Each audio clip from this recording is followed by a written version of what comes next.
3 summits on the achievement gap as a project of this initiative, each with a separate focus: African American, Native American, Hispanic American student needs. We can't continue to do things the way we always have. To accomplish real change, we need to think outside the box and get the whole community involved.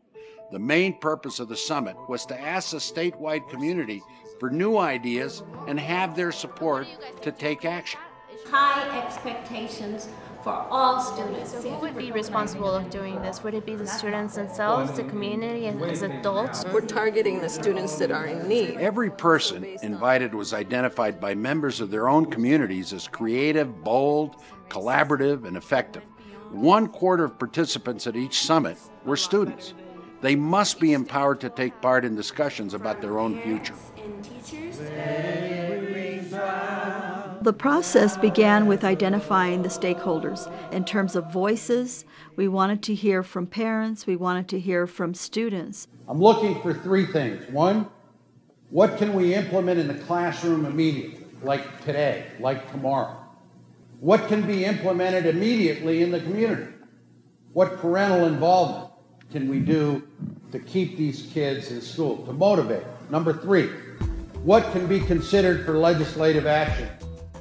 We are in a crisis and there has to be a sense of urgency. The impact to New Mexico to have such large numbers of students not performing well and not graduating from high school is not only a moral imperative, it affects us economically, our quality of life for New Mexicans. Can you put the undiscussables on the table? Can you put the issues that we all know, we're talking about them in our communities? A lot of our kids are dropping out because they've got to go make money for the family. Can we talk about that publicly as a community? It's really important to seek out opportunity. Like, I know when I was in high school, I didn't know what to do. And so, like, I dropped out when I was in high school, and then I ended up going back to school. And it's really just, I learned eventually that it's so important that, like, you have to look for it because the resources are there. I want you to be bold. I want you to make some recommendations. I want you to speak out on what we need to do to revolutionize education in New Mexico. I still think we need to talk about employment opportunities, cultural identity, and the academic achievement. An anti-bias, anti-racist, community-based.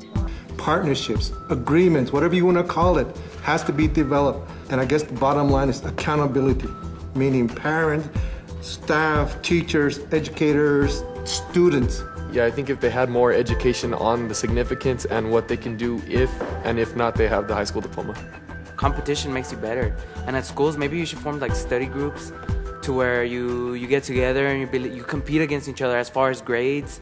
So one of my out-of-the-box recommendations is to declare a zero-tolerance policy on dropouts, expulsions, and school failure. So take ownership of it and do what you want to do. I come home, I don't have access to internet, I don't have a laptop, I don't have a computer. So when you talking about issues of poverty, there's more than just that I'm poor. It's what does poor say to me? And then how does that affect it? How are the teachers, how is the programming in the local school driven towards helping me succeed and breaking whatever limitations that poverty might bring on me. When we talk about qualified teachers, we need to make sure that we're clear. It's not just academically, but there is training in existence that needs to be implemented at every level, K through 12, and it's a cultural proficiency. It's what you call professional development, and it needs to be added to the curriculum for educators, all educators. The overarching concept here is an alliance of Black educators. Good morning, my name is Cheryl. I'm from San Felipe Pueblo, and a critical obstacle I would believe would be teachers' cultural sensitivity to teaching. They don't fully understand where we're coming from, why we do certain things, and why we miss school. So we need to find their voice. We need to find the voice of those students that really, really need that support. Yeah. 2 or more teachers in the class. 2 or more teachers in the classroom. Smaller learning communities. Smaller learning communities. Would create like different learning patterns.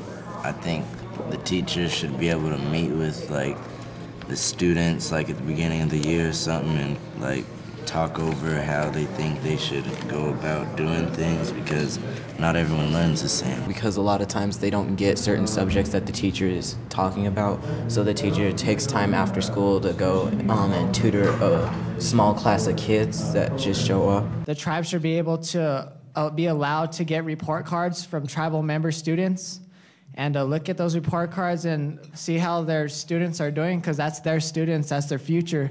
Really what I would say to any of my friends is what you're doing today, it is going to affect the rest of your future. High school and school might not really seem like a big deal right now, but the credits that you earn and how you behave in your classes and the grades that you make in your classes, they count. This is a golden opportunity.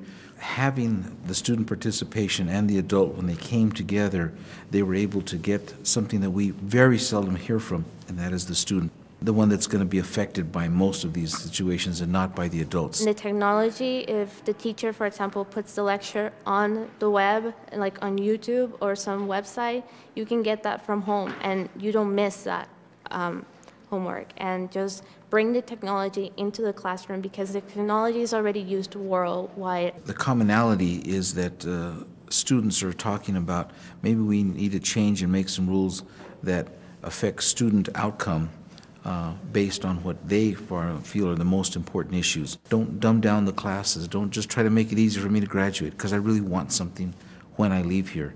Being pushed, it does suck. Like when your parents when your parents push you, it does, you know.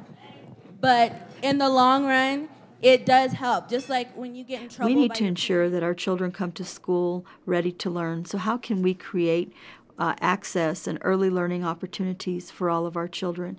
How do we accommodate language differences? And how do we address that? How do we address parental involvement in meaningful ways? How do we communicate to these children an expectation that it's not if you graduate from high school, but when you graduate from high school? Being a native to me is respecting my culture and being a good role model for my culture. Something that you have to keep in mind about your languages is that they have to, if they are going to continue to be a dynamic in your life, if they're going to be something that is useful, that serves you, your people, they're going to have to come into the 21st century.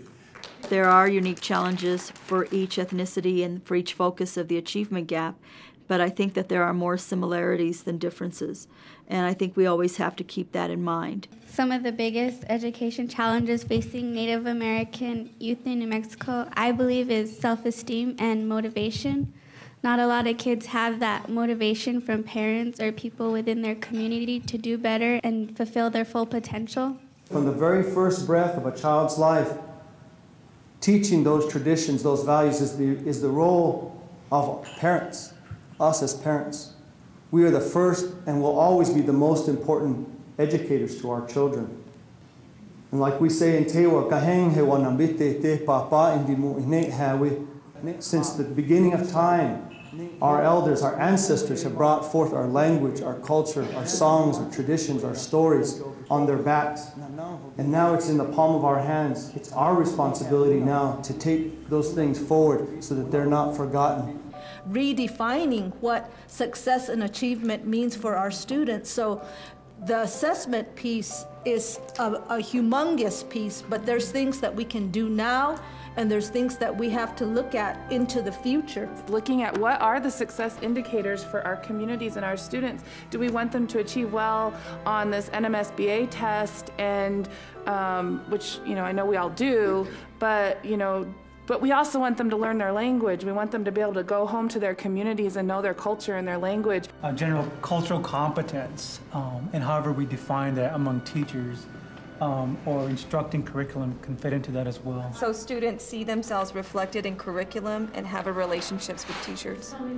And so what we need to do is figure out how do we negotiate those relationships organizationally, programmatically, and as a community base, so that our voices are at the table and that we get heard. We want to open up the schools as a community center, if you will, rather than just school-based activities that the school closes down at 3:30 and everybody goes home.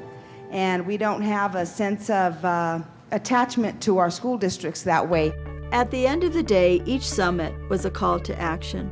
Truly, education is everybody's business. Graduate New Mexico focuses on all aspects I believe are needed for student success.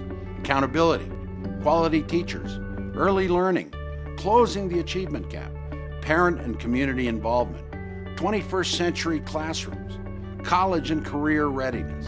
We should feel that same sense of urgency for all the children of New Mexico because they are our children, they are our future, and we need to think about these are real lives. I have dreams and want to prosper to be someone out there, Natalie Salvador, a Native American from Isleta, to be recognized and known.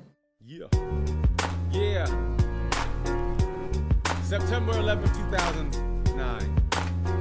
9/11, this is the disaster recording. But the disaster that we're talking about this time is the educational system. Teachers, parents, students, everybody involved. Different classrooms.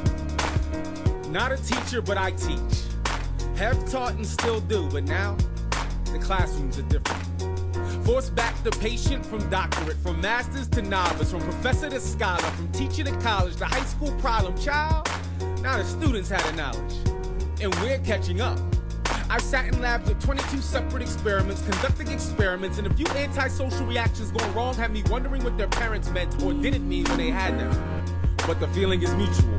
The real classroom has a ceiling of clouds, and sometimes it has walls of injustice and windows of misperception, but it's got a ground, and you got 2 feet, so you can always walk, wheel, or fly your way to another lesson, and that's what they taught me. That no matter how bad my pride wanted that feel-good, self-serving Michelle Pfeiffer, Dangerous Minds kind of conviction, that noble sacrifice of a profession, I was no teacher. I was just a lesson. Can't even call myself a good learner, but I learned. Have learned and still do. But now, the classrooms are different.